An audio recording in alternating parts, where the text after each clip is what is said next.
Hamdan wa syukran lillah, salatan wa salaman ala rasulillah wa ala alihi wa ashabihi wa mawala. Qala Allah ta'ala fil Qur'anil Karim, a'udzu billahi minasy syaithanir rajim. Bismillahirrahmanirrahim. Ya ayyuhalladzina amanu taqullaha wal tanzur nafsum ma qaddamat lighad. Wattaqullaha innallaha khabirum bima ta'malun. Shadaqallahul azim wa sadaqa rasuluhun nabiyyul karim. Wa nahnu ala dzalika minasy syahidin wasyakirin. Walhamdulillahi rabbil alamin. Bersyukur kita kepada Allah dengan mengucapkan alhamdulillah. Salawat dan salam tidak lupa kita sampaikan kepada Nabi yang kita cinta, baginda Rasul Muhammad sallallahu alaihi wasallam. Kita semua yakin bahwa ketika dalam hidup ini rajin bersolawat, insya Allah kita akan mendapatkan syafaat. Amin ya rabbal alamin. Yang kita hormati sahibul bait, dalam hal ini adalah ketua BKM musola ini beserta seluruh pengurus. Kemudian yang saya hormati dan yang kita muliakan Al-Ustadz Suhendro selaku ketua FKSMM yang setiap minggu subuh konsisten keliling sana keliling sini. Mungkin jadwalnya pun dikorbankan untuk FKSMM. Ada duanya itu, dikorbankan atau memang orang udah segan ngundang Ustadz Hendro. Ustadz Hendro Islam si ojo lah, engkau danane nggak teko pula neng FKSMM, wes hilang job. Tapi insya Allah Ustadz Hendro banyak Allah kasih gantinya. Kemudian pengurus FKSMM yang hadir pada hari ini, tim YouTuber yang hari ini sepertinya spesial banget. Apa karena saya pakai baju merah atau kayak mana saya nggak tahu. Tapi biasanya cuma satu lah, kamera ini kok banyak kali. Ya, sampai kita pun bingung, ini yang mana yang masuk betul nih. Ya. Awak takut 4 gini nggak ada yang masuk. Nah itu yang takut awak. Aku cek lah nanti ya kan. Mana yang betul-betul masuk. Ya. Kemudian bapak-bapak seluruh jamaah pengajian FKSMM Sunggal yang insya Allah kita semuanya dirahmati dan diridhai Allah Subhanahu wa ta'ala. Alhamdulillah pagi ini kita sudah memasuki hari ke-20 di bulan Muharram tahun 1443 Hijriah. Bulan lalu kita ketemu, tapi kita ketemunya masih di tahun 1442 Hijriah. Tahun ini 1443 Hijriah. Kalau ngitung tahunnya berarti 1 tahun. Ya, iku pun nek coyo. Ya, kenapa? Karena hitung tahun. Ya, artinya waktu sudah bergeser. Pergeseran waktu itu kadang tak dirasakan oleh kita. Maksud nggak dirasakan itu gimana? Nggak terasa. Banyak yang bilang Pak Ustadz nggak terasa ya, 1 tahun dah habis. Ya, 1442 Hijriah sudah selesai. Sekarang sudah masuk tahun yang baru. Memang begitulah sifat waktu. Udah sering saya ulang. Waktu itu kalau dijalani nggak terasa, kalau dipikirin baru terasa. Makanya berbicara tentang waktu jangan pernah dipikirin. Banyak orang ngaji batal gara-gara mikiri. Engkau ustate yo ceramahi suwi enggak yo. Nah, itulah yang dipikirin orang. Udah nggak usah dipikirin. dijalanin aja. Insya Allah nanti selesai ceramah rata-rata akan mengatakan, nggak terasa ya, Ustadznya udah siap ceramah. Yang bilang nggak terasa antara dua. Pertama karena enak kali ceramahnya, yang kedua tidur dia. Ya, begitu terbangun, siap nggak terasa ya katanya. Nah, itu. Jadi saya gampang, siapa yang mau nggak terasa, pilihannya ada dua, nikmati ceramah ustadznya atau tidur. Cuman tim YouTuber nggak boleh tidur. Ya, nanti mati HP-nya, putus ininya videonya. Ya, Bapak-bapak hadirin yang dirahmati oleh Allah, saya sering mengatakan bahwa dalam bergeser waktu ini kita harus pahami secara zahir waktu bertambah, tapi secara substansi waktu itu berkurang. Jadi kita ulang tahun, boleh Pak Ustadz ulang tahun, boleh. Ya, tapi kalau ulang tahun jangan bahagia terus, tapi harus juga ada sedih-sedihnya sedikit. Jadi kalau bahagia itu karena dikasih Allah kesempatan hidup. Kalau sedih karena kita tahu ketika kita ulang tahun jatah hidup kita berkurang. Memang tiap hari bertambah waktu maka berkuranglah jatah hidup kita. Nah, tapi kita jangan mikir, aku kira-kira hidup berapa lama ya? Nggak usah dipikirin. Pening kepala awak mikirin itu. Ya, kok gitu Pak Ustadz? Ya iyalah, ngapain pikirin berapa lama lagi? Udah yang ada ini manfaatkan aja. Yang lagi sehat rajin ibadah. Ya, yang lagi banyak duit rajin sedekah. Nah, kemudian yang punya kekuasaan, gunakan kekuasaan untuk memberikan kemanfaatan.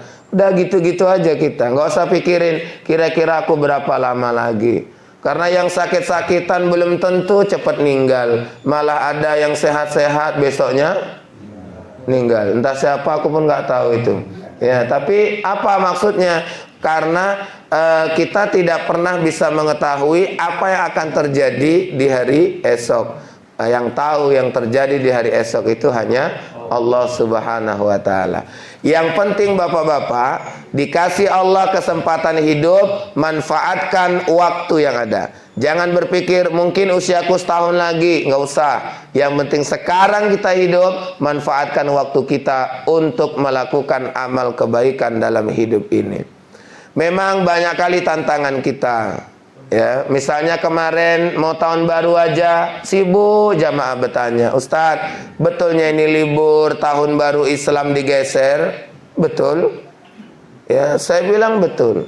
Berdasarkan SKB 3 menteri ada 2 hari libur yang digeser. Pertama adalah tahun baru Islam, yang kedua Maulid Nabi. Ya, ini 2 yang digeser. Alasannya apa? Dalam SKB itu alasannya COVID-19. Subhanallah. Ya, analisisnya luar biasa orang itu. Ya, kenapa? Karena COVID-19 libur digeser. Nah, liburnya digeser kenapa? Karena hari Selasa. Dikhawatirkan Seninnya kejepit. Kalau yang kejepit-kejepit ini kan orang suka kali ngambil cuti katanya.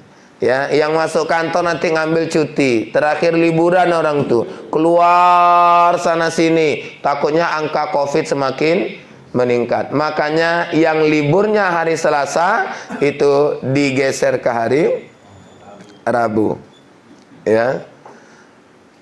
Yang kena 2. Pertama tahun baru Islam, yang kedua adalah Maulid Nabi. Tapi kemarin saya sudah berharap kali mudah-mudahan 17 Agustus juga digeser. Tapi alhamdulillah nggak geser. Ya, memang berat gesernya. Ya, Pak Ustadz, ada loh yang cemburu. Siapa yang cemburu? Umat Islam cemburu Pak Ustadz. Wajar lah ya kan. Giliran awak digeser-geser. Enak kali orang tuh gesernya. Ya, giliran yang lainnya tak tergeser sama orang tuh. Ya udahlah, kita ini kan rakyat biasa. Udah selalu aja. Ya, libur kata pemerintah libur, enggak ya enggak, ya kan? Sama kayak ada mama-mama bilang, Pak Ustadz sama kami libur itu enggak ada masalah. Libur enggak libur tetap nyuci piring juga ya kami Pak Ustadz. Oh iya, memang betul. Ya, enggak ada berubah Pak Ustadz. Ya bagi kita yang enggak ngantor ya enggak ada masalah juga kan? Kenapa nggak ada masalah? Ya memang kita nggak ngaruh libur atau tidak. Penting aku kerja ke sawah udah. Mau libur nggak libur aku tetapnya ke sawah, ke kebun. Ya artinya apa? Nggak ada ngaruh. Bagi kami juga yang ngantor juga nggak ada masalah. Kalau libur bergeser nggak ada masalah. Tapi kalau dihapuskan liburnya, itu baru jadi masalah. Berarti jatah liburannya hilang. Ya, kalau hanya sekedar digeser nggak masalah. Tapi pertanyaannya, dalam kajian Islam, adakah masalah ketika libur digeser? Jawabannya ada. Bagi masyarakat awam, ini bisa jadi masalah. Masalahnya di mana Pak Ustadz? Ya masalahnya, ini masalahnya. Kalau masyarakat awam nih tahu liburnya digeser, 1 Muharram, maaf tahun baru Islam digeser liburnya, asumsi orang awam, oh berarti 1 Muharramnya bergeser. Kalau bergeserlah 1 Muharramnya, ini bisa berdampak pada ibadah kita. Jadi yang puasa Asyura, kalau yang awam nggak ngerti, pikirnya digeser, maka bergeser 1 Muharramnya, akhirnya dia puasanya hari Jumat. Padahal 10 Muharram Asyura itu jatuhnya hari Kamis. Nah, ini kan ngeri nih. 12 Rabiul Awal kalau digeser misalnya Maulid ya nggak ada masalah. Tapi siapa yang mau puasa Ayyamul Bid'i 3 hari dalam setiap bulan, 13, 14, 15 itu dipengaruhi oleh tanggal Hijriah, bukan tanggal Masehi. Jadi kalau ada orang mengasumsikan, oh ini maulidnya bergeser 1 hari, berarti 12 Rabiul Awalnya pas hari liburnya, ini bahaya. Mereka yang ingin beribadah kepada Allah itu ditentukan oleh kalender Hijriah, pasti akan terganggu ibadahnya. Maka kita yang rajin ngaji ini alhamdulillah, nggak katruk-katruk kali, nggak bingung-bingung kali. Kenapa? Karena dengar pengajian. Kalau dengar pengajian, alhamdulillah. Orang yang awam, yang jarang ngaji, itu bisa bingung. Yang ngaji aja pun kadang-kadang bingung, apalagi yang nggak ngaji. Ustaz jangan gitulah, kami ngaji kan nggak bingung. Iya, kelihatan dari wajahnya memang nggak bingung. Ya, tapi bisa jadi Bapak juga bingung. Karena orang yang dengar ceramah ini belum tentu paham semua. Wajahnya meyakinkan, nengok Pak Ustadz gini aja. Rupanya mikiri utang. Kok bisa Pak Ustadz? Ya aku nggak tahu lah. Kadang ada orang wajahnya gini nih Ustadz, gini aja kan. Rupanya nggak paham Pak. Ya ada. Cuman bukan di FKSMM ini, di luar sana. Ya, cuman di luar sana kadang ngaji juga kemari. Bolak-balik sini juga. Ya, maaf ya Bapak-bapak. Nggak jauh beda. Jadi kita Bapak-bapak, ya, kita yang tidak awam, kita yang rajin ngaji, ini cobalah diingat-ingatkan. Tadi malam saya ceramah, saya bilang apa? Memang untuk menjadi orang baik itu harus paham agama. Ya, kayak mana lah. Orang mau hijrah katanya kan. Oh, hijrah, asih cakap hijrah aja dia. Ya, tapi tak paham agama. Kayak mana orang mau hijrah nggak paham agama coba? Banyak orang yang mau jadi orang kaya tapi nggak ngerti jalan menuju kaya. Banyak orang mau jadi orang sukses nggak ngerti jalan menuju sukses. Ya nggak sukses. Pak mau jadi orang kaya, ya maulah Ustadz. Ya, apa yang Bapak mau lakukan? Inilah aku pun bingung kan. Ya kayak mana Wak mau jadi orang kaya? Ya, mau jadi orang yang berpendidikan, iya. Mau kuliah, iya. Ya, kayak mana caranya? Itu lagi kupikirkan Pak Ustadz. Udah lambat kali lah Wak. Ya, kalau udah kayak gitu. Nah, sama kayak anak-anak muda, anak Bapak nanti kok masih SMA misalnya kan, bilangin, kau kalau apa kuliah terus, duitnya ya jangan kau pikirkan. Setiap kau kuliah pasti Allah kasih rezeki. Ya, nggak ada cerita nggak. Saya bapak, ini pengalaman saja. Saya kuliah S1, S2, S3 itu, alhamdulillah, hampir dibilang saya tak pernah mengeluarkan uang. Kenapa? Karena saya dikasih Allah jalan untuk mendapatkan rezeki. Saya punya keyakinan, intan surullah yansurkum. Jika kamu menolong agama Allah, pasti Allah akan menolong kamu. Menuntut ilmu itu Pak, itu menolong agama Allah. Bapak ngaji setiap minggu bersama dengan FKSMM. Udah aman itu. Insya Allah rezekinya ada. Allah kasih kita rezeki insya Allah. Ya, Pak Ustadz kita mau ngaji itu kan Pak Ustadz naik kendaraan. Iya. Kan butuh minyak juga Pak Ustadz. Pasti Allah akan kasih rezeki Pak Ustadz. Pasti. Bisa jadi rezekinya langsung melalui kita. Dikasih Allah kita uang minyak. Atau rezekinya dikasih sama kawan kita. Karena asalkan pengajian asik numpang aja. Iya. Yang ketawanya kenceng dicurigai. Iya. Tapi mohon maaf, jangan Bapak ketika numpang asik gratis saja. Pikirkan juga lah yang ditumpangi.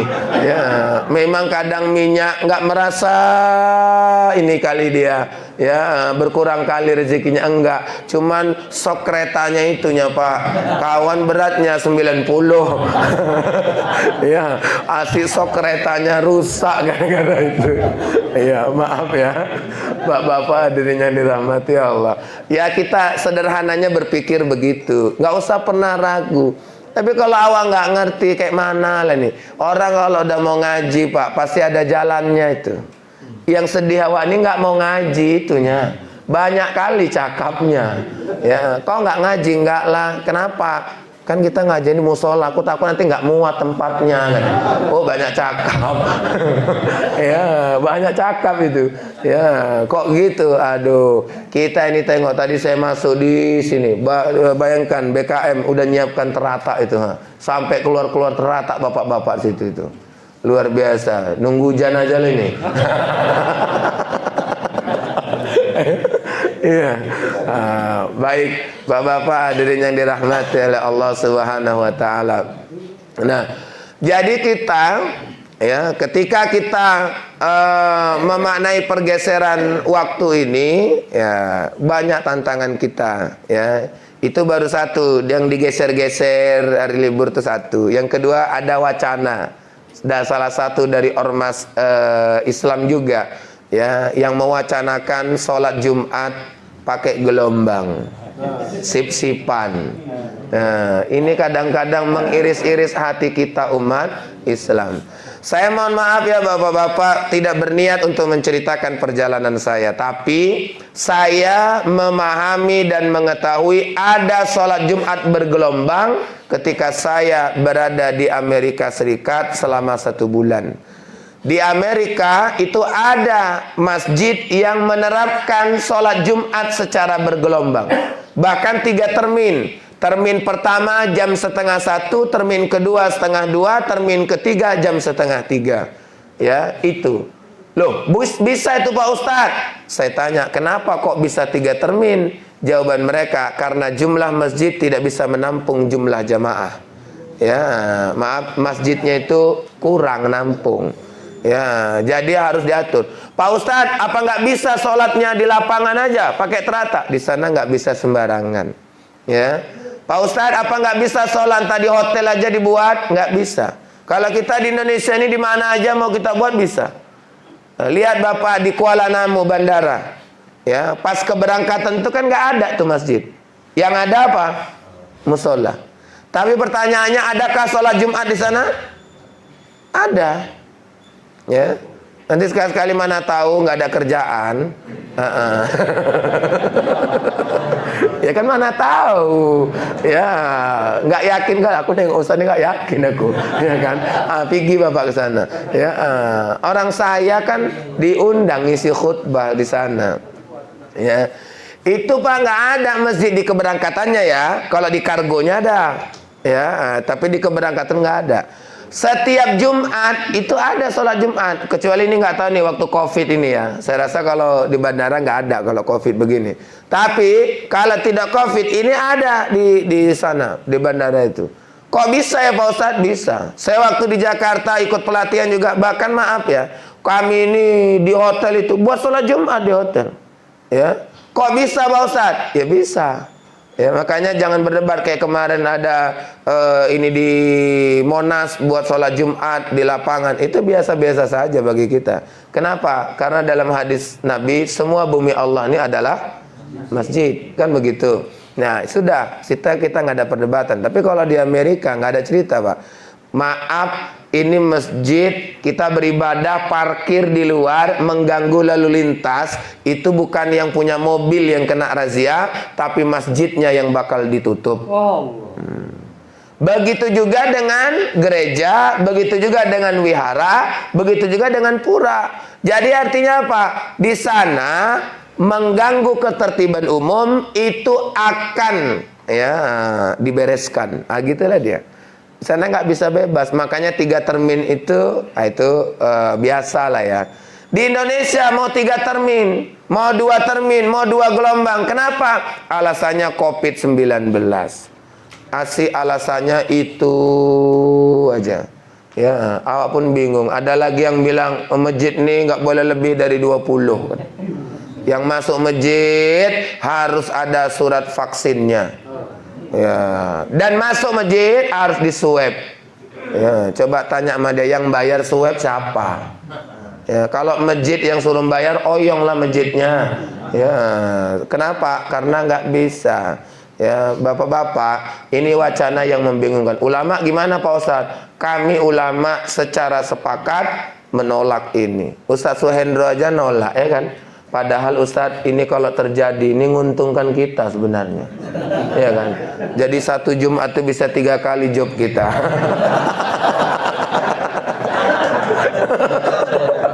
Tiga kali salat Jumatnya. Nggak apa-apa Pak, COVID nggak apa-apa. Jadi 1 hari 3 job. Masjid A setengah 1, masjid B setengah 2. Tapi ngambil jobnya jangan jauh-jauh, ya kan? Nah, jadi bapak-bapak maaf sekali, tapi kami tak pernah berpikir begitu dan tak akan pernah menyetujui itu. Ya, walaupun itu sifatnya wacana. Memang untuk melakukan perbaikan ini luar biasa ya tantangan dan cobaannya. Bapak-bapak, saya hanya ingin mengingatkan bahwa kita ini tetaplah teguh dalam mempertahankan agama Allah. Ya, kayak manapun situasi kita, jangan jauhi Allah. Ya, kalau ada orang bilang ini PPKM Pak Ustadz, kita yang ahli ibadah, PPKM itu perbanyak pergi ke masjid. Kecuali pedagang lah, PPKM itu kepanjangannya pelan-pelan kita. Oh gitu ya. Ya, bagi para pegawai, karyawan, PPKM itu kepanjangannya pandai-pandai kelen mutar. Ya, di Medan banyak tuh kan Pak. Ada sekat-sekat, cuman aku kadang-kadang bingung. Di sekat sini jalan belok kiri ada, ya kan? Jalan belok kanan ada. Dalam hati untuk apa lah disekat? Ya, entah aku yang bodoh, entah apalah ya kan? Ya, bingung juga mikirinnya. Tapi udahlah Pak Ustadz nggak usah mikirin itu, mikirin ceramah aja lah, ya kan? Nah, memang iyalah. Ya, cuman kan terpikir sama awak, karena dekat rumah pula itu. Ya, yang disekat gitu, ya. Disekat misalnya yang belok kiri dikasih ruang belok kiri. Jadi itu apa sekat ini? Ya, dari Marelan mau ke Brayan. Sebelum simpang KFC itu ada sekolah PAB. Kan simpang 4 itu. Nah, herannya sekatnya itu setelah simpang. Ya. Ya. Yang mau ke Brayan tinggal belok kiri, yang mau ke Kapten Sumarsono tinggal belok kanan. Aku pun bingung.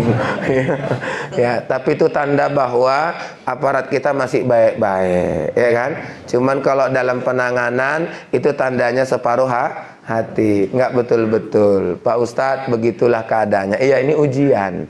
Ya, ada yang masjid bingung nih pakai ambal atau enggak. Ada yang sampai sekarang masih dilepas aja ambalnya, ya digulung. Ya udah nggak apa-apa. Yang pakai ambal pun ya udah slow aja. Ya biasa-biasa aja lah kita. Sama kayak ini kan, yang pakai masker ada, yang nggak pakai masker banyak. Nah, ya udah slow-slow aja. Ini Pak Kades nggak ada ya? Ada. Mana Pak Kades? Oh Pak Kades, bukan Pak Kades yang ini.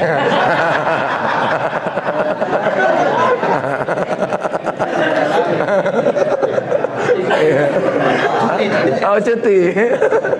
Iya Pak Kades ini nggak ada kata sambutan tadi. Udah ya. Kosong memang baik kali lah Pak Kades ini. Mudah-mudahan 5 periode. Iya. Jadi maaf, memang kita ini kalau dibahas-bahas pening kepala kita Pak. Ya, disinggung-singgung masker pun pening kepala kita ya kan. Disinggung, kenapa kok pening Pak Ustadz? Ya udahlah. Ya, orang yang nggak pakai masker kalau disinggung Pak sakit hati besok udah nggak ngaji lagi. Ya, tim YouTuber aja nggak sepakat pakai masker atau enggak. Ya kan? Udah. Nah, yang satu pakai, yang tiga enggak. Ya, tapi intinya apa? Intinya udahlah. Yang merasa perlu menjaga diri, silahkan pakai masker. Kan begitu. Ya, yang kalau misalnya ngerasa aman-aman aja, udah. Tapi jangan sok paten. Ya, saya nggak suka kalau yang Pak Ustadz, kopi itu nggak ada Pak Ustadz. Nggak ada. Ya. Besoknya kena COVID, ninggal. Baru tahu dia. Ya, sok paten. Jangan sok paten. COVID itu ada. Udah gitu aja. Yang penting ikhtiarnya diperbaiki. Kalau perkara ini ada ambal atau tidak ada ambal, pakai ini sajadah masing-masing atau tidak, itu udah urusan pribadi kita masing-masing. Karena memang berat untuk menyamaratakan itu. Makanya ada yang bilang, Pak Ustadz ini kayaknya COVID panjang ini Pak Ustadz. Ya memang iya panjang ini. Ya, bahkan ada yang memprediksi COVID ini akan selesai di tahun 2025. Subhanallah. 2025 baru selesai. Kenapa Ustadz? Katanya karena 2024 baru habis masa jabatan. Ya, tolong nanti ini dipotong ya. Dikat. Ya. Bahaya nanti aku nggak bisa ceramah lagi di sini.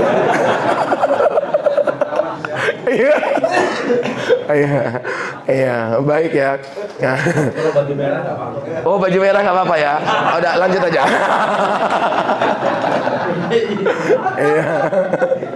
Iya. Jadi memang kalau saya sih prinsipnya to poin aja. Semalam sore saya di rumahnya Pak Rahutman Harahap, mantan wali kota Medan, ceramah juga. Nah ini dikat aja nih ya. Jadi situ juga ada orang Golkar, orang Nasdem, orang ini. Tapi saya tetap membahasakannya sama dengan bahasa ini. Karena apa? Saya bilang ya ini bahasa-bahasa kita di luar sana kan begitu. Ya kapan habis COVID Pak Ustadz? Nggak tahulah. Ya karena COVID bukan urusan saya.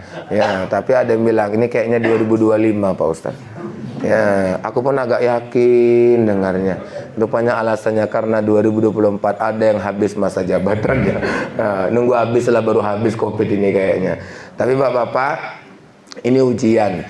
Dari ujian itu, maka insya Allah kita bisa menata diri untuk tetap istiqomah. Dalam Al-Quran surah Fusilat, Allah Subhanahu wa ta'ala berfirman, innal ladzina qalu rabbunallah summa istaqamu tatanazzalu alaihimul malaikatu alla takhafu wa la tahzanu wa abshiru bil jannati allati kuntum tu'adun. Sesungguhnya orang-orang yang telah mengatakan bahwa Tuhan kami adalah Allah, summa istaqamu, kemudian dia istiqomah, dalam keadaan apapun dia tetap istiqomah, maka apa kata Allah? Tatanazzalu alaihimul malaikah, akan turun malaikat kepadanya untuk mengatakan alla takhafu wa la tahzanu, jangan takut dan jangan sedih. Wa absyiru bil jannati allati kuntum tu'adun, dan berikanlah kabar gembira dengan surga yang telah aku janjikan. Bapak-bapak hadirin dirahmati Allah, ini konsekuensi logis dari ketuhanan kita. Ya, siapa yang mengatakan Tuhan kami Allah, istiqomah. Terus Pak Ustadz, kalau kita istiqomah turun malaikat. Ada yang nanya sama saya, Pak Ustadz, ini malaikat apa yang turun? Ya, ini bisa bahaya aku Pak Ustadz. Kok sempat Israel yang turun, hancur ini Pak Ustadz. Malaikat yang turun itu bukan untuk mencabut nyawa, tapi malaikat turun itu hanya untuk menyampaikan jangan takut, jangan sedih. Kenapa orang yang istiqomah kok disampaikan pesan jangan takut, jangan sedih? Karena orang yang istiqomah ini berat. Orang istiqomah ini berat. Orang yang berbuat baik ini berat. Orang yang berada di jalan yang benar juga berat. Kenapa? Karena bisa jadi banyak-banyak ya tantangan yang akan dihadapinya. Salah satunya adalah cercaan, celaan, hinaan orang. Bapak rajin kali ke masjid bisa diisukan orang. Tengok tuh rajin ke masjid, tuh mau jadi ketua BKM tuh. Ya kan? Ada. Ya kan? Ngeri nih. Ya, jadi kalau awak rajin, Pak. Ini yang sekarang banyak diceritain orang itu yang orang yang baik atau orang yang jahat? Orang baik, Pak. Yang jahat tuh orang udah slow aja sekarang. Udahlah biar aja tuh dia, penting awak enggak. Ya kan? Itulah yang kita alamin. Begitu kita baik, banyak kali yang ini. Mama-mama tiap hari pengajian, tetangganya bilang apa? Tuh tengok keluyuran aja. Melalak aja kerjaannya. Padahal melalak itu untuk pengajian. Memang mama-mama kita ini hebat. Di Indonesia mama-mama tuh hebat karena kesana kemari pengajian. Dan alhamdulillah ustadz-ustadz juga di Indonesia ini, alhamdulillah karena mama-mama lah juga banyak jadwal pengajiannya. Kalau bapak-bapak diharapkan pahit lah. Ya, pahit. Ya. Betul nggak Ustaz Hendro? Rata-rata pengajian itu mama-mama. Ini kan bapak-bapak Pak Ustaz. Iya, pas hari Minggu. Ya, kalau Senin, Selasa, Rabu, Kamis, Jumat, Sabtu, ya itu jarang bapak-bapak. Ya, tapi kalau mama-mama hampir tiap hari. Makanya saya pernah ditawari kawan-kawan tinggal di Arab Saudi aja. Waktu umroh itu ada yang nawar tinggal di Arab Saudi. Saya nggak mau tinggal di Arab Saudi. Oh besar ini apanya? Saya nggak mau karena saya punya kebahagiaan berdakwah di Indonesia. Kalau di sana tinggal nggak bisa wak berdakwah. Kenapa? Mama nggak ada buat pengajian di sana. Ya, apa nggak oyong aku di sana? Ya kan, biasa ketemu mama, ya kan. Ini nggak ketemu, ngeri kali lah. Ya kan, bayangkan itu. Ya, tapi intinya apa? Intinya memang kita, bapak-bapak, ya, dalam kaitannya dengan kebaikan banyak orang yang akan mencerca kita. Bapak rajin sedekah, dibilang orang ria. Tengoklah sedekah aja, wak dibilang ria. Misalnya Ustaz Suhendro bilang, siapa yang mau sedekah Jumat barokah? Misal maaf nih ya, ada bapak-bapak satu. Saya Ustaz 100 kotak dari saya. Ini Pak, hampir rata-rata orang kalau ada yang nyebutkan 100 kotak dari saya di depan orang banyak, pasti banyak yang menilai. Tengok, sombong tuh, sombong. Sedekah aja di depan orang disebut katanya. Maaf ya Pak, itu tanda awak tak paham agama. Kalau bapak dengar ada orang nyumbang di depan orang banyak, pikir positif saja. Ya, itu akan memberikan semangat untuk kita. Ya Allah, dia 100, aku 5 aja lah, ya kan? Kan nggak apa-apa daripada nggak ada sama sekali. Ya, bahkan maaf ya, yang ngomong gitu tuh banyak yang nggak sedekah tuh. Ya, yang bilang tuh sombong, ria. Kau berapa rupanya? Aku belum ada memang. Kan sama aja. Ya, bagus lah cakap awak. Ini banyak kali cakapnya, tapi ternyata tidak ada realisasinya. Pak, orang yang baik itu banyak dapat cercaan.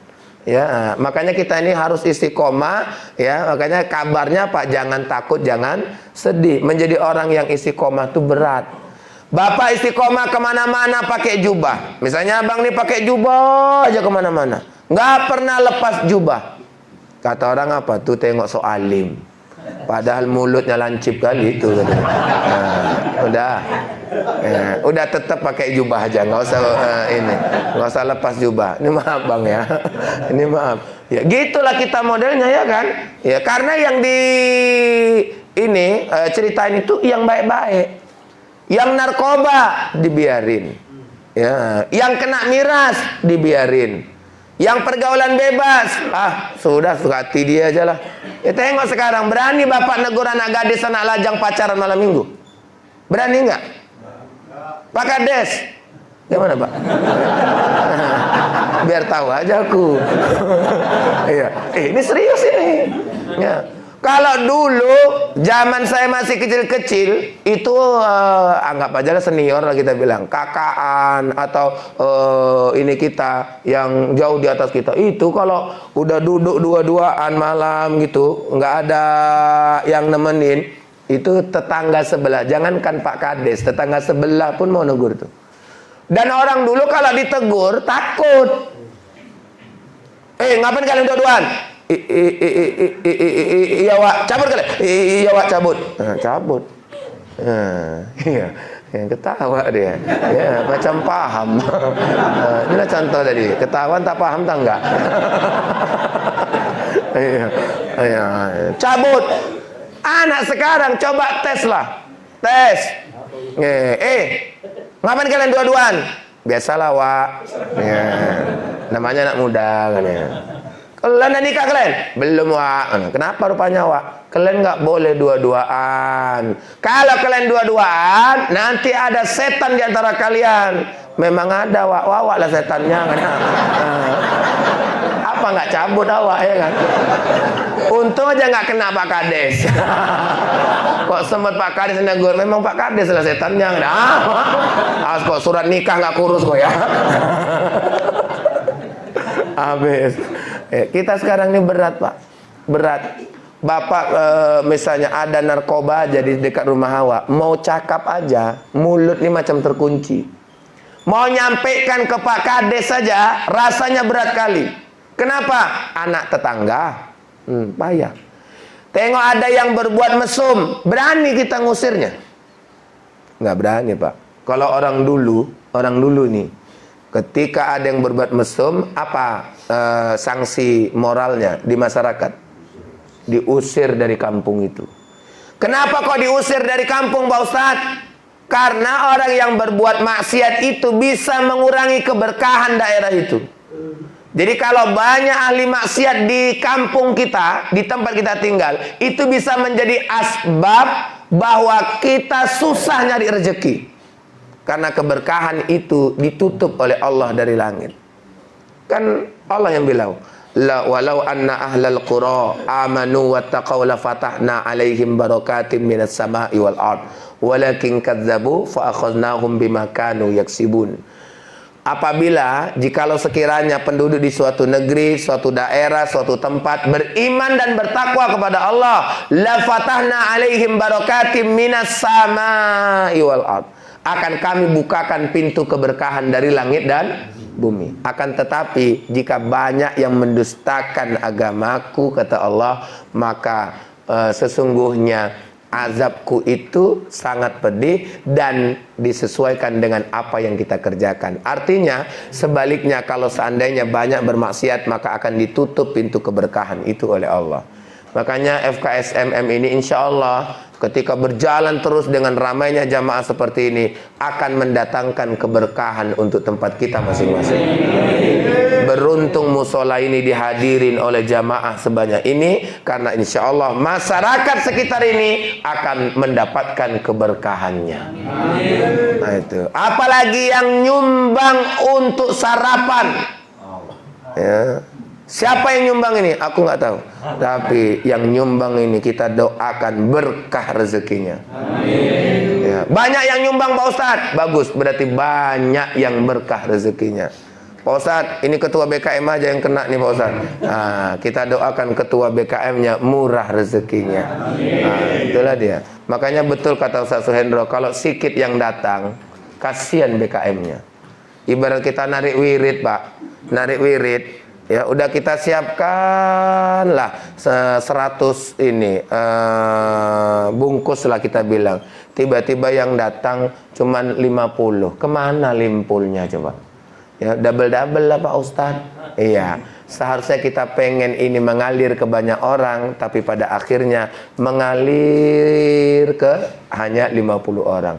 Kalau kami ustadz-ustadz perkara banyak atau sedikit jamaahnya nggak ada ngaruh sama kami. Betul Pak, sikit pun nggak ngaruh. Malah kalau jamaahnya sikit, keyakinan kami bakal banyak bontot kami. Ya, tapi kalau jamaahnya banyak, nih kayaknya berat lah ini. Ya, berat. Ya, samalah ketika saya ngisi di FKSMM, alhamdulillah karena banyak jamaahnya. Kadang BKM-nya pun lupa ngasih bontot saya. Ya, ya maaf ya Ustaz. Kok gitu Pak Ustaz? Iya berat loh Pak jadi Ustaz nih. Karena di rumah nih anak-anak ada. Itu berat kali ya. Ya kan? Tahulah anak-anak nih. Namanya anak-anak. Ya, Abi dari mana? Abi dari ceramah nak. Oh, Abi ceramah. Iya. Abi bawa bontot. Coba lah Pak Ketua, kayak mana lah pun jawabnya. Ya, ini kayaknya belum ada jawaban. Kenapa? Karena bingung. Iya, baru kalau sana nggak ada bontot lo nak di mana ceramahnya? Ya, di FKSMM Sunggal ditandai nama anakku. Maaf Ustaz, tapi insya Allah kalau rame atau tidak itu nih. Nah tapi kalau nggak rame memang jujur, saya sedih waktu di Jalan Binjai nih Pak, perumahan Palem Kencana, ada jamaah saya, dia ketua ini, ketua arisan keluarga. Asalkan arisan dia lah yang ngasih info, dia lah yang ngundang ustadz. Kadang kalau ustadz kesasar-sasar, dialah yang nunjukin jalan.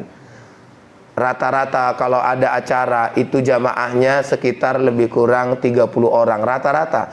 Tapi maaf bapak-bapak, ketika beliau yang narik arisan itu, ternyata waktu itu yang datang hanya 7 orang. Saya diundang jam 2:30, datang saya jam 2:30. Begitu datang 2:30, apa yang terjadi? Jamaahnya masih sedikit. Buah-buahan sudah banyak disiapkan. Ada buah duku, ada buah rambutan. Betul ini. Ya, disiapkan. Ya, karena waktu itu lagi musim. Ini pun sebenarnya musim juga duku. Ya. Loh, Pak Arif kok ini ketawa? Ya kan aku bilang musim aja loh. Ya, ya mana tahu ada, alhamdulillah. Ya. Waktu itu pas kebetulan musim buah duku, buah rambutan. Jadi apa kata Bapak tuh, Pak Ustadz sabar ya Pak Ustadz, kita nunggu ini jamaah yang lainnya. Makan dulu Pak Ustadz, saya kan orangnya suka kali sama buah duku. Betul Pak, aku kalau dikasih buah duku meriah kali lah aku, betul. Ya, ya. Jadi saya makan pelan-pelan, kadang rambutan, kadang duku, banyakan duku lah. Ya, makan. Ya, rupanya jam 3. Maaf, kebetulan memang yang datang cuma nambah 2 orang. Ya, 9 orang. Akhirnya si bapak itu dengan wajah tegar, dia bilang apa? Udah Pak Ustadz nggak apa-apa, kita mulai aja. Nanti waktunya kan habis kalau kita lama kali nunggu, mana atau mereka lagi di jalan atau ada macet segala macam. Iya Pak, saya pun agak sedih saya lihat dia. Ya, tapi dia tegar. Saya bilang, Pak, ini rezeki Bapak. Ya. Rezeki Bapak hanya 9 orang yang hadir. Padahal rata-rata 30 orang. Saya bilang, ini Allah tahu Pak. Allah sedang menguji Bapak. Yang sabar ya Pak. Ya Pak Ustadz, nggak apa-apa Pak Ustadz, katanya. Udah alhamdulillah. Saya sebagai Ustadz ada masalah? Nggak ada. Mau 9 orang, mau 30 orang, nggak ada masalah. Makanya kalau kami ceramah itu Pak, Bapak jangan pikirkan jamaahnya berapa. Nggak usah, nih kadang BKM payah. Giliran pengajian sikit jamaahnya, Ustadz maaf Ustadz, berhenti aja lah Ustadz. Kok berhenti Pak? Jamaahnya sikit kali. Ya, segan kami sama Pak Ustadz, jangan segan. Kami ini udah paham. Ya, kalau ceramah jamaahnya berapa aja udah ngerti kami. Nggak usah pala segan-segan. Karena bagi kami jumlah jamaah itu nggak berpengaruh. Ya, nah, kan udah mulai nih Ustaz. Nah, kayaknya negatif nih. Ya. Loh, saya ceramah tempat Pak Arif apa dihitung jamaahnya berapa, ininya berapa? Kan enggak kan? Mana ada? Orang udah samanya itu. Ya. Cuman yang penting kami ceramah. Nah, itu ajanya. Ya. Ya, udah ya. Ya. Ya, tinggal nunggu plastik lah.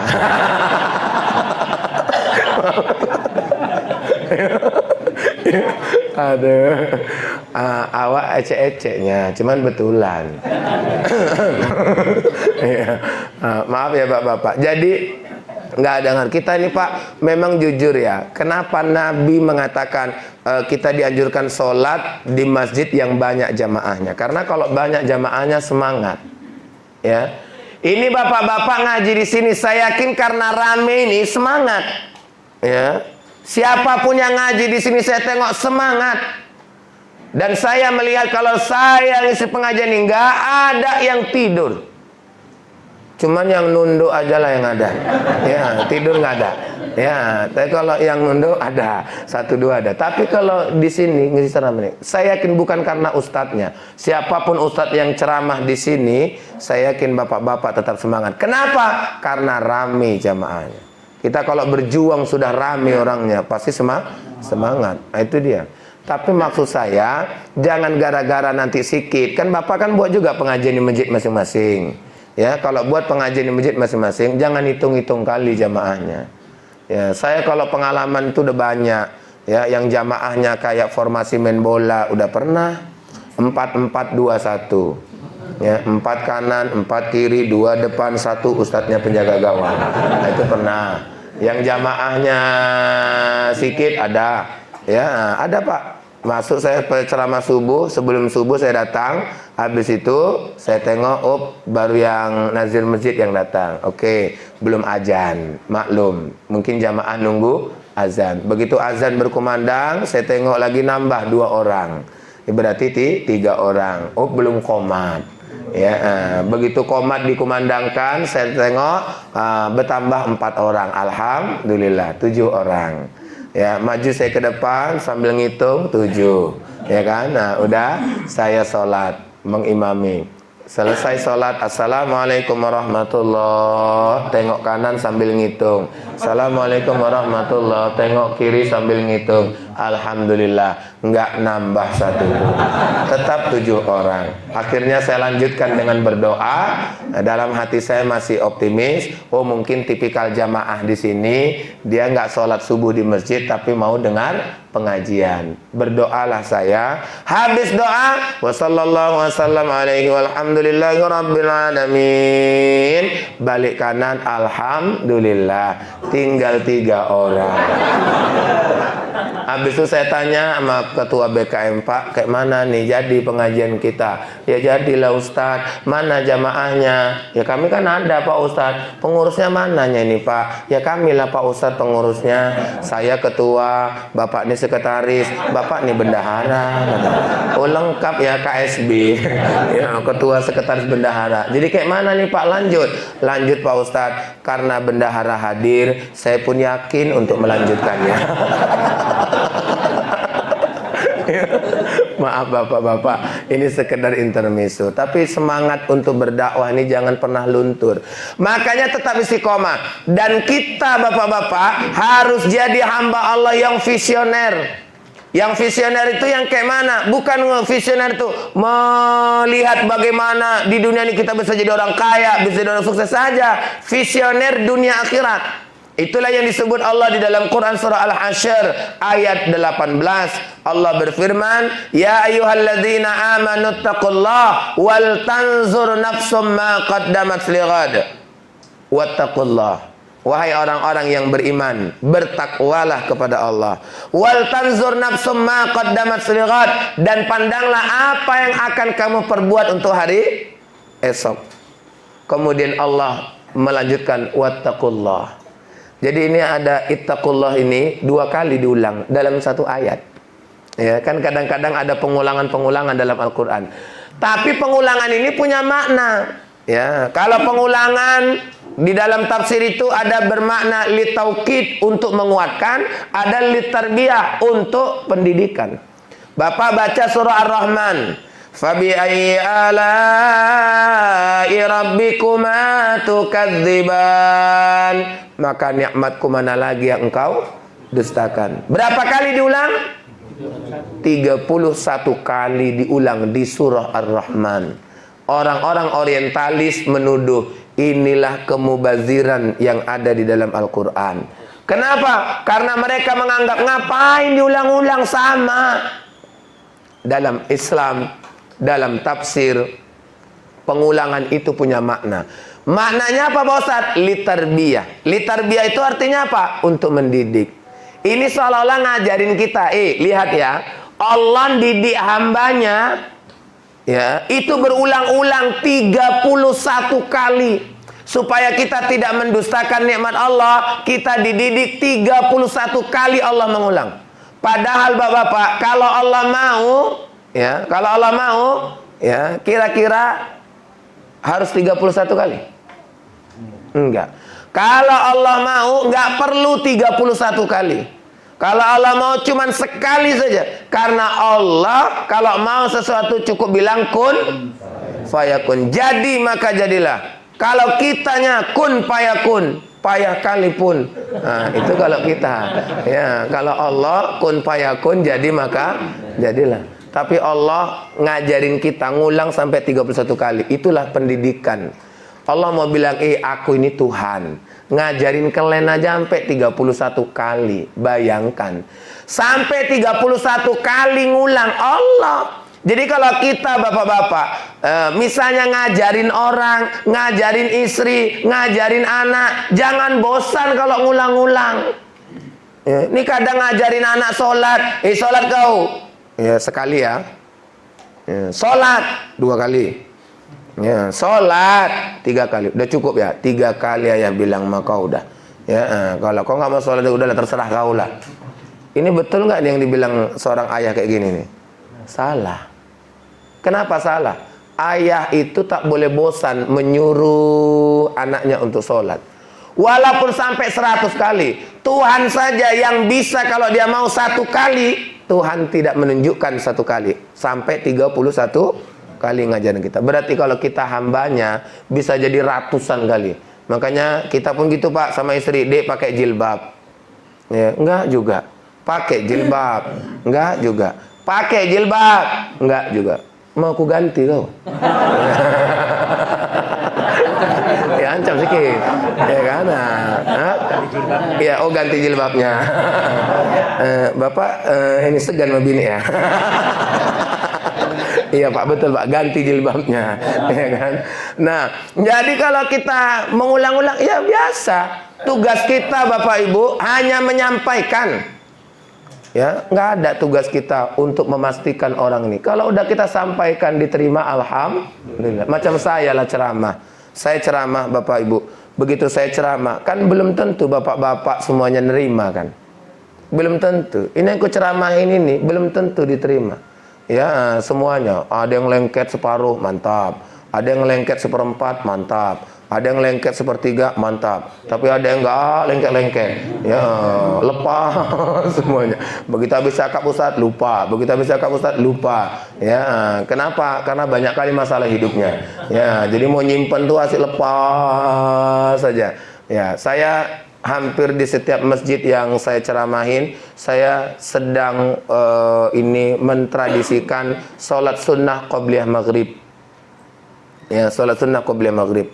Alhamdulillah di beberapa tempat yang saya rutin mengisinya itu sudah dilaksanakan qobliyah maghrib. Ya, walaupun ada yang mengatakan itu kan Pak Ustadz sunnah ghairu muakkad, betul. Samanya itu sama qobliyah isya. Qobliyah isya itu kan sunnah ghairu muakkad, dikerjakan ya. Ya, jadi kalau ini kenapa tak dikerjakan? Oh, waktunya Pak Ustadz berapa lama sih? Ya, sholat sunat qobliyah maghrib itu paling pun cuma 5 menitnya itu.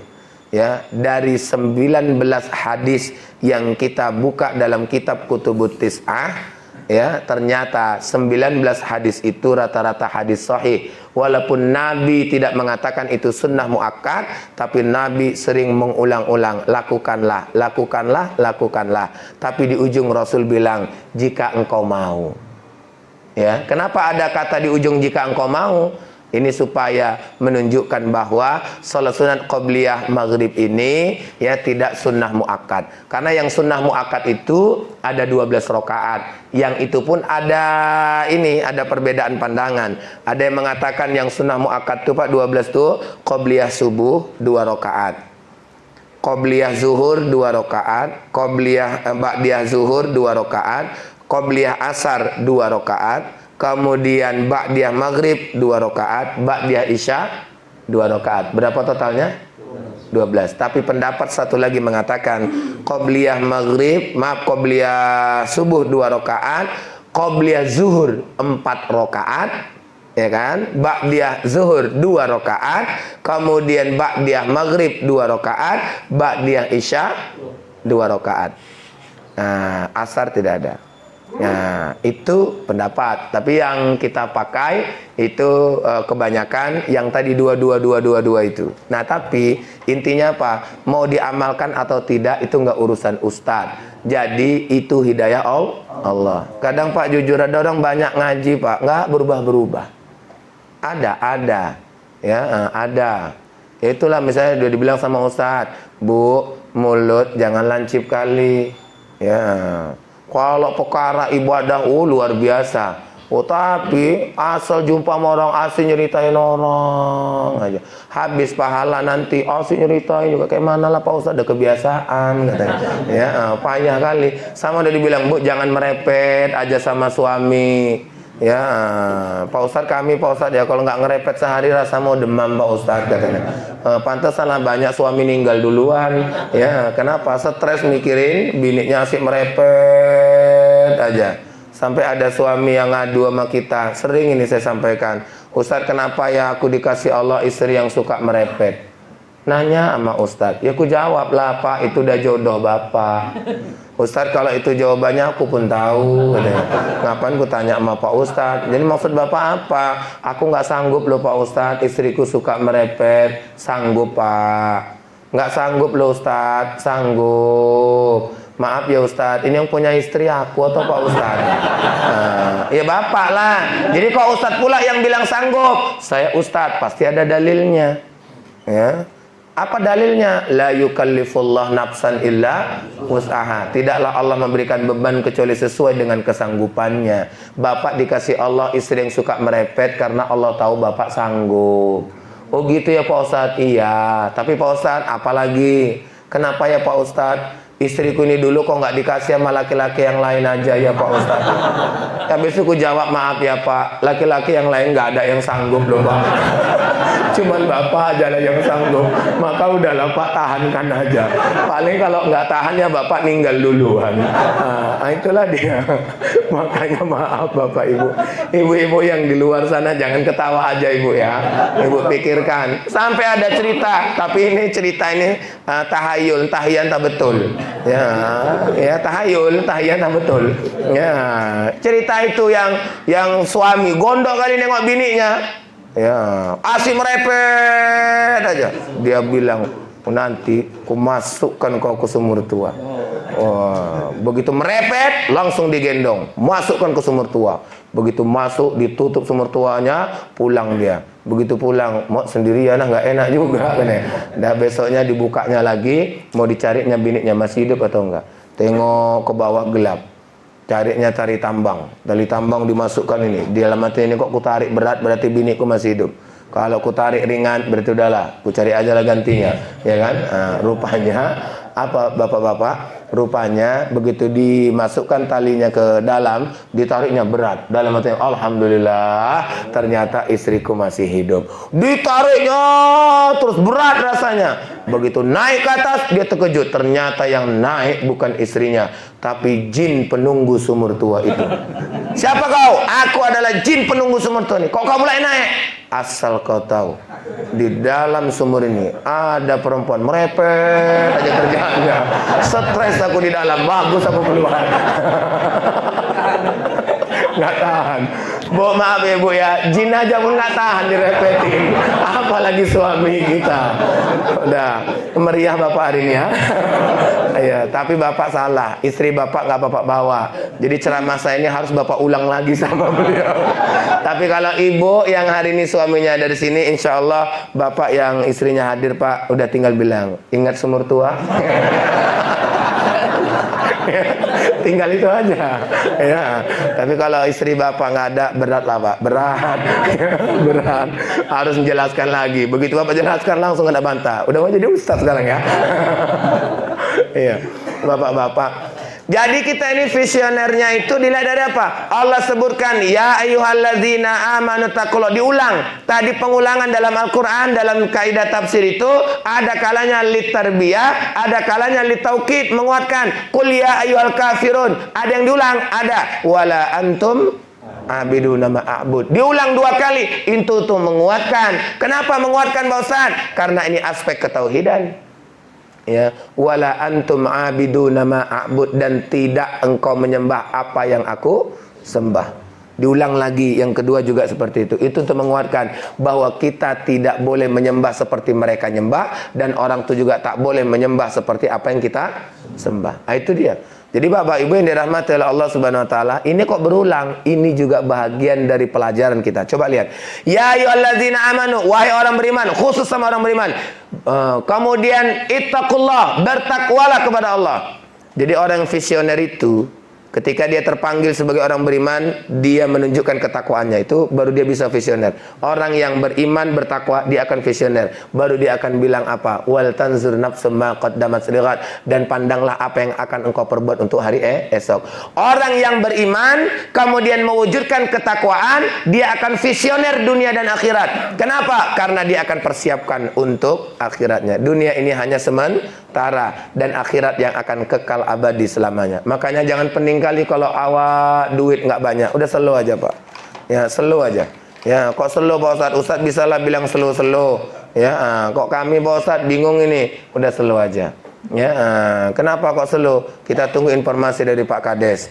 Ya mana tahu ada dana bantuan COVID-19. Ya kadang-kadang kan Pak Kades harus itu nih sampaikannya yang lain-lain. Ya udah mainkan aja. Ini bakal cair 2,4 juta. Cuman jangan dipoklek ya. Ini ada yang kena poklek Pak Kades ya, ini aku bilang aja. Ada jamaah curhat, Ustadz memang 24, cuman yang cair cuma 18. Iya, 600 kemana? Nggak tahu Pak Ustadz, hilang.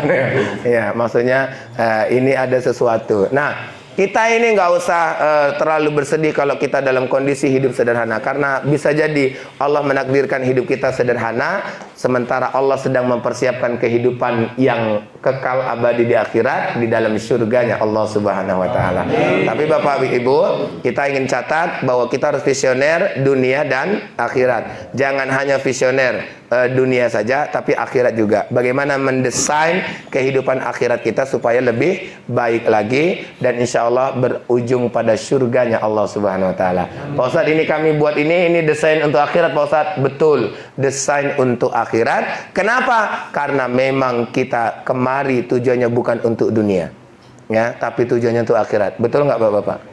Ya, tujuan kita ngaji, kita bisa dapat ilmu, paham agama, insya Allah jadi orang baik. Ketika kita jadi orang baik, maka insya Allah kita akan masuk surga. Kalau hablum minanasnya, ini silaturahmi, mengamalkan sunnah Nabi, karena kita bersilaturahmi. Orang yang silaturahmi insya Allah panjang umur, murah rezeki. Karena di silaturahmi itu, kenapa kok panjang? Bayangkan kita berdoa, Allahumma tawil umurana, ya Allah panjangkan umur kami. Yang mengaminkan, kalau hari ini ada 300 orang yang mengaminkan, berarti Bapak pagi ini aja dapat doa panjang umur dari 300 orang. Coba kalau Bapak di rumah aja, nggak dapat Pak. Biniku doakan Pak Ustadz, tengok bulan muda atau bulan tua. Ya, kalau bulan muda serius dia doa, ya Allah panjangkan umur suamiku ya Allah, panjangkan umur suamiku ya Allah, jangan sempat ada apa-apa ya Allah, karena mau gajian ini ya Allah. Nah, tapi giliran bulan tua ya Allah, oyong aku ini. Ya, tapi kita ini datang kemari dapat doa, apalagi hati bahagia. Makanya kalau udah namanya pengajian harus bahagia. Kecuali yang tidur pasti nggak akan pernah bahagia, karena dia berada dalam mimpinya, ya.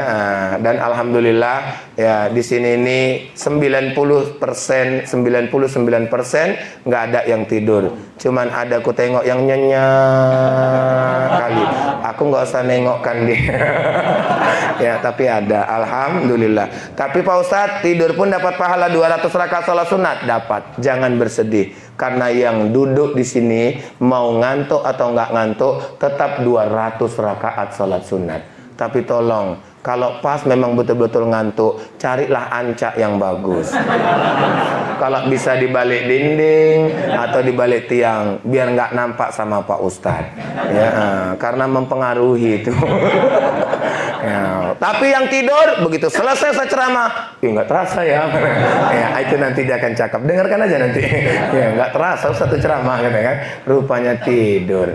Nah, bapak-bapak, ibu-ibu yang dirahmati oleh Allah, saya rasa ini yang bisa saya sampaikan. Kalau nanti ada diskusi atau tanya jawab, dipersilahkan. Mudah-mudahan memberi manfaat bagi